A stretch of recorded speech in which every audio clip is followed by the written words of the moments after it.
Welcome to One Word a Day. I'm Sophie, your pilot into the universe of Chinese. Today, let's explore something pleasant, at least for the consumer industry. A big part of it is the beauty industry. And within the beauty industry, a big part of it is scent or perfume. So, xiang is the Chinese word for that. And I put that in the Neolithic age because this concept of having smell or having pleasant smell in terms of 香 means good smell. It's that has been with us for a long time. And in ancient times, if we look at the 2,000 years ago dictionary, it's related to plant. And you can see later on the traditional Chinese and simplified Chinese, two contemporary versions that's been actively used, got this four strokes simplified. So if you look at the original, well, mid-history original, not all the way back original, it's made of basically three parts. One is he, the crop concept, which is made of the canopy, the root, the trunk, so above ground, underground, and the connection between the above and underground, that's basic plant structure. And then we have the top drooping, meaning it's ripening. The grains on the tip of that plant is drooping.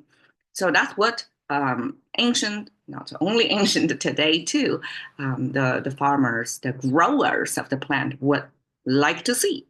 Um, so this is a kind of a vivid capture of what's in nature already. And then the four strokes of that. When we have four, that means many, many.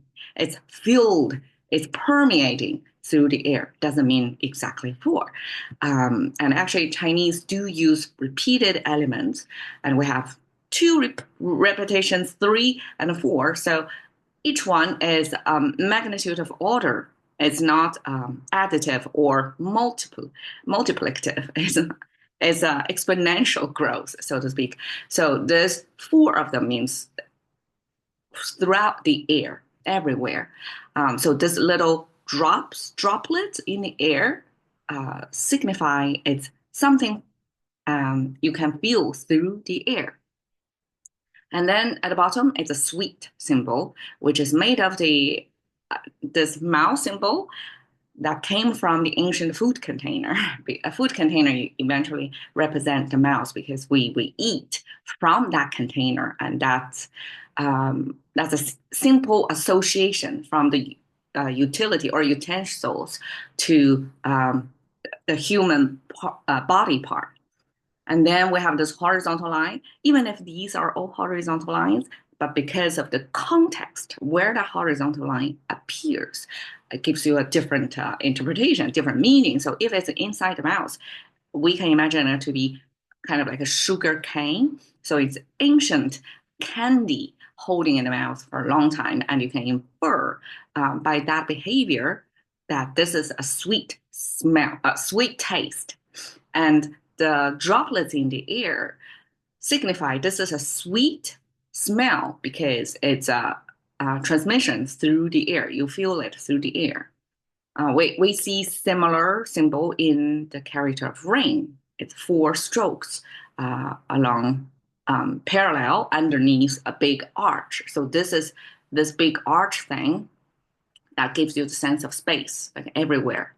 And then we have this plant. So that means this sweet smell came from the plant. So in ancient times, all the smells are organic, and especially for agrarian society, the good smell from the ripening plant that signifies harvesting, and people associate that as the good smell.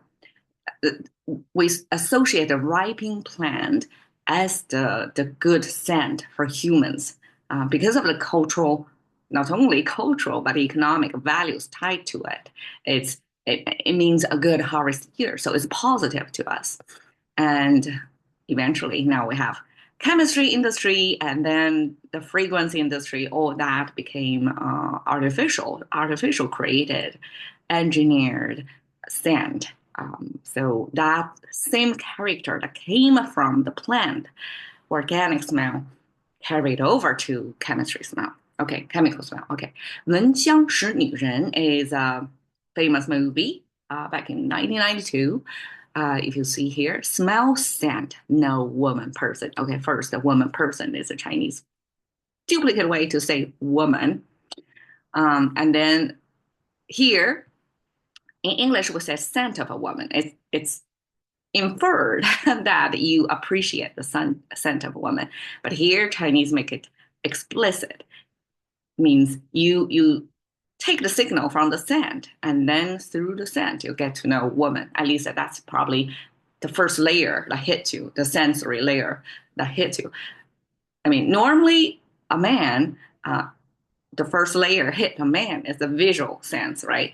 But over here, it's more subtle. It's like you smell the scent of the woman because this is a movie about the blind person. The colonel had a dance with the woman. He never saw, but he would know this is a woman who good care of herself and is a beautiful woman. And just by the scent of the woman, he was able to pull it off by dancing with her. Okay, so this is Chinese translation of that. 香汗淋漓. So Chinese culture recognize the feminine quality when it's a woman who sweated and when you smell, if you're nearby, we call it a 香汗 scented smell, scented sweat. So that means it's not stinky. It's a good smell, sweat. And then 淋is like a rain or trying to shower. 淋 is like soaked. So 香汗淋漓 described after workout. You have lots of a precipitation, right? And then the whoever nearby may recognize, or as a compliment, they may not actually really smell it because you have to get really close to smell it. But culturally, we are branded with this impression that if it's a woman, not sweat, she's going to smell good. It's a scented, good smell sweat.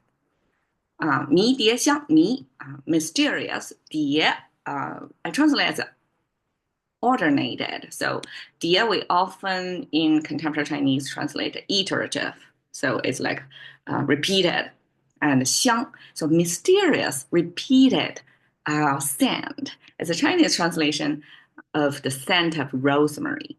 And probably rosemary is related to calming effect, to help with the sleep. So it's associated with this low key scent that's mysterious, I guess, Chinese, whoever translated.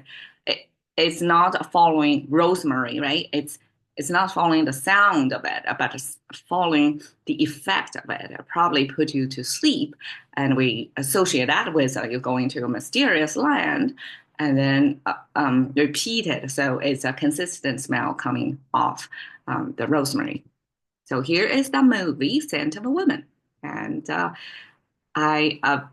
lot of Chinese would choose this character for their naming their daughter. And definitely scent, 香 is associated with woman.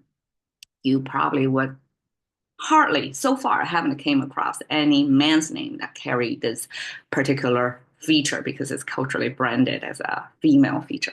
All right. Thank you for your time. See you